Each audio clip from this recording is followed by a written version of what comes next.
Scratch. If you are new here, my name is Emily. Today I'm going to be sharing with you 5 different Dollar Tree DIYs for fall decor. I am super excited for this time of year. I just love creating and crafting, and I know you guys will too. So I hope you guys enjoy all of these different DIYs. If you do, be sure to give it a thumbs up, subscribe if you haven't done so already, and let's go ahead and get started. The first thing you'll want to do is take your mesh ribbon and wrap it around the vase that you're going to be covering, and then cut that out. Then you're going to want to take some of your Mod Podge and put a good layer on. I put a little bit too much, and just go ahead and spread that all the way around the vase that the mesh ribbon will be touching.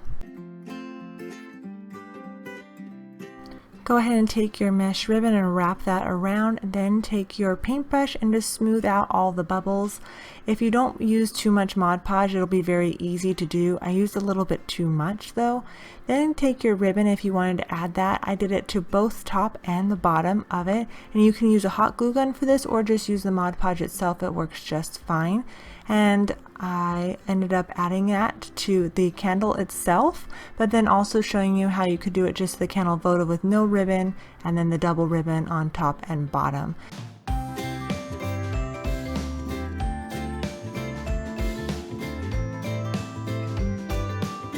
Now since this leaf is wired, I just went ahead and bent that around, and that's just going to be the napkin ring itself.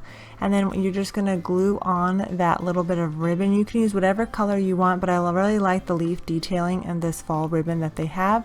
And then I make sure there's a little overlap on the ribbon. That way you can pull it out and overlap it. Then you can also write on it if you wanted to. I just used a Sharpie here.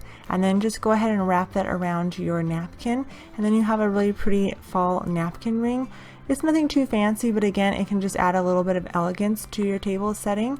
And I just wanted to show you what it looked like if you used a gold charger from the Dollar Tree as well, and then with the candle votives in there.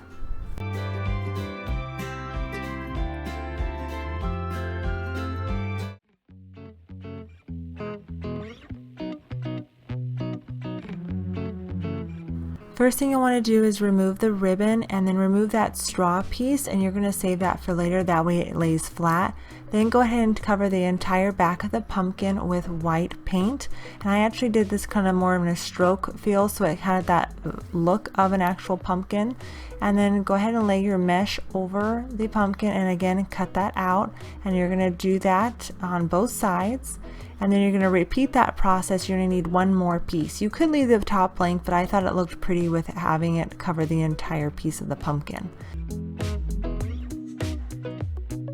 Go ahead and take your Mod Podge, and here you want to actually cover the entire pumpkin with the Mod Podge, but for purposes I just didn't. I don't know why, I just did the outside.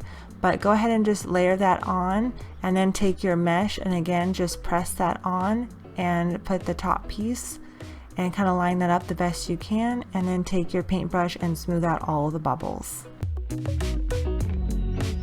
Then I really liked the way the harvest looked on there, and I thought it should be a little bit darker, so I just took some black paint and painted that on there. Then go ahead and take that leaf and bend that backwards from the front. Then I decided to secure the harvest sign with glue gun. You'll want to probably use E6000 for this. It didn't actually hold on quite as well as I was hoping to, as far as like probably with bad weather, it'd probably fall right off. And then I wanted the top to be a little bit more detailed, so again I'm using that brown leaf ribbon and just using my hot glue gun and wrapping that around to give the pumpkin a little bit more detail. And this is the way it turned out. I think it's absolutely gorgeous, and it's a fun twist, and you could also hang this up if you wanted to, so you could attach the ribbon back on, but I like it just as is.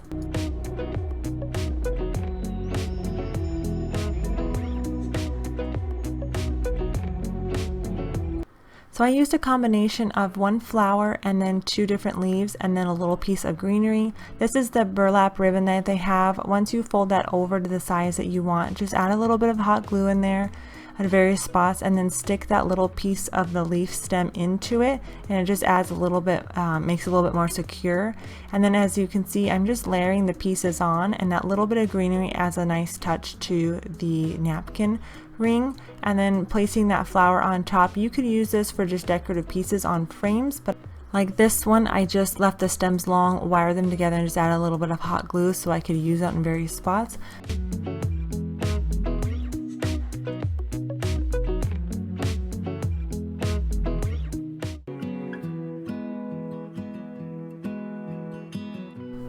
So you'll want to start by painting the entire pumpkin white, just the front part of it, and you can use any type of paint you want here. Let that dry once you get it fully coated. It doesn't have to be perfect by any means.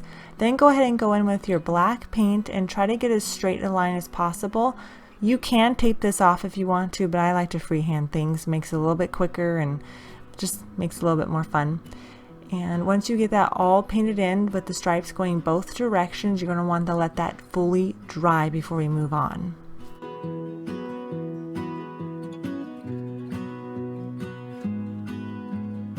I thought that the pumpkin could use a little bit of color, so again, here is that leaf ribbon, and it's an orange. I think it's really pretty. I just used a hot glue gun, make a line, and then I attached the ribbon to it that way. You could use Mod Podge if you wanted to as well, or E6000. Again, I am just using the hot glue, but you might want to use E6000 for this to attaching the metal letters. And this time I did not paint it. These leaves come in a 2-pack, and you just ripped off the little hook there on the back and then just hot glued that to the pumpkin. I love it. I think it is so pretty. And then I used that straw bow that we had on the front side of the pumpkin, if you remember in the last one, and I'm using it on the back of this one. This is the way it turned out. It is absolutely my favorite DIY out of all of them, plus the other pumpkin I think is number 2. But let me know what your favorite was. Be sure to give this video a thumbs up if you haven't done so already, and subscribe if you are new. I would love to have you. I'm looking forward to sharing many more fall DIYs with you all. So I hope you all have a beautiful, wonderful day. Thank you again so much for watching, and I'll see you all in the next one.